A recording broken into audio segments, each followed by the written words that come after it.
أكاد من فرط الجمال أذوب أكاد من فرط الجمال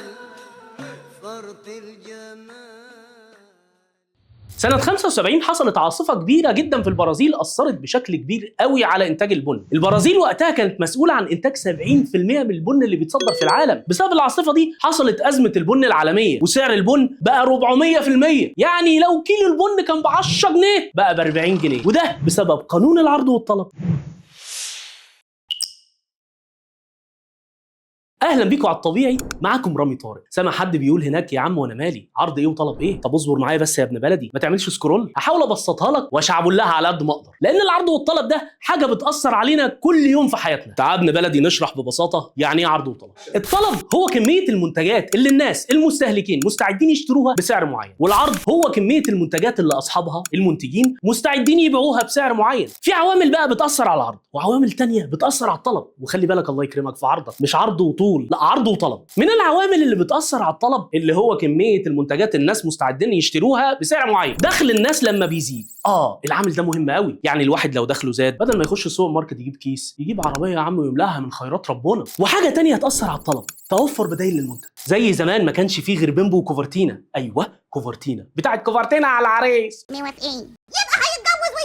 المنتجات دي لما كانت في السوق لوحدها اكيد كان الطلب عليها اعلى. دلوقتي غيرهم كتير متوفر، فاكيد الطلب عليه متاثر. وفي عوامل بتاثر على العرض اللي هي كميه المنتجات اللي اصحابها المنتجين مستعدين ينتجوها ويبيعوها قصاد سعر معين. زي ايه بيأثر على العرض؟ تكلفة الانتاج، حاجة ما بتغرمنيش كتير، ما استرزقش منها ليه؟ ما انتجش منها واغرق بيها السوق اسوق لها وبيعها. حاجة كمان تأثر على العرض، المكسب المتوقع. يعني لو انا عندي مصنع كوتشيات والكوتشي الابيض بيبيع اكتر من الاسود، يعني هعمل من الاسود اكتر؟ اكيد طبعا هعمل من الابيض اكتر. سهلة لحد دلوقتي؟ نعلى بقى بالكلام شوية، خليك حلو بقى. بص يا سيدي، لو رسمنا رسم بياني وبصينا على المنحنى، بلاش منحنى يا سيدي نبسطها شوية، لو بصينا على الخط اللي بيمثل العرض وخط تاني بيمثل الطلب، لو الخطين دول اتلاقوا عند نقطة، النقطة دي اسمها نقطة التوازن. ببساطة ما تتخضش، نقطة التوازن دي اللي بيتحدد عندها السعر الطبيعي. ايوه زي اسم برنامج على الطبيعي. بص كده على خطوط العرض والطلب اللي قدامك، لو العرض زاد عن الطلب السعر ينزل، ولو الطلب زاد عن العرض السعر يعلى.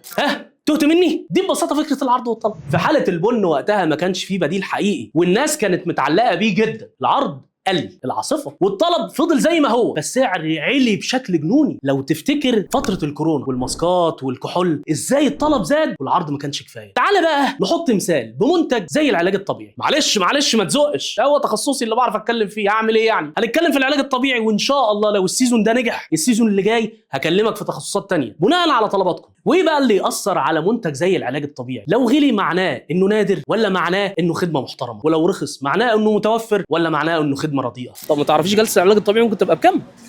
ما تعرفيش؟ انا اللي اعرفه ان هي غاليه بس ما اعرفش بكام. تاخد 600، في ناس تاخد 700 في الجلسه. وانت تبقى مرضي وانت بتدفع المبلغ ده؟ لا طبعا. ممكن جلسه تبقى مثلا افريج 150 150. يعني انا من 150 200 جنيه. قول 250 مثلا. وانت؟ نفس الكلام برضه. 200 مثلا 800 200 800 يعني مثلا 300 400 500 300 400 500 ممكن مثلا 250 300 بس في الرينج ده.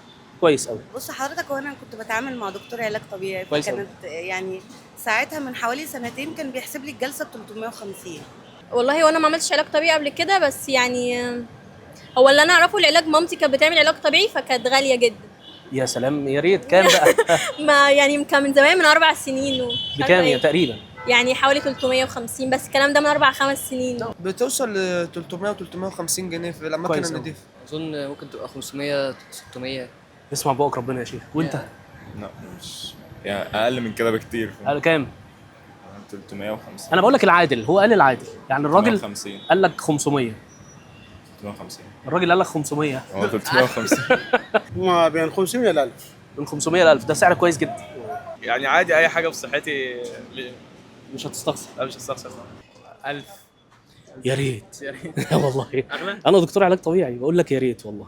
بعد ما شفنا راي الناس سوا، تعالوا نطرح السؤال ده: هل زياده الوعي بتفرق في الاقبال على المنتج؟ هل في اسباب تانية؟ شاركونا في الراي، شوروا علينا بافكار جديده للحلقات اللي جايه. كان معكم رامي طارق، وشكرا على متابعتكم. طيب لما بتجيبوا سباك مثلا، ولد يجيب سباك ولا حاجه، بياخد كام؟ يعلق مثلا سخان ولا؟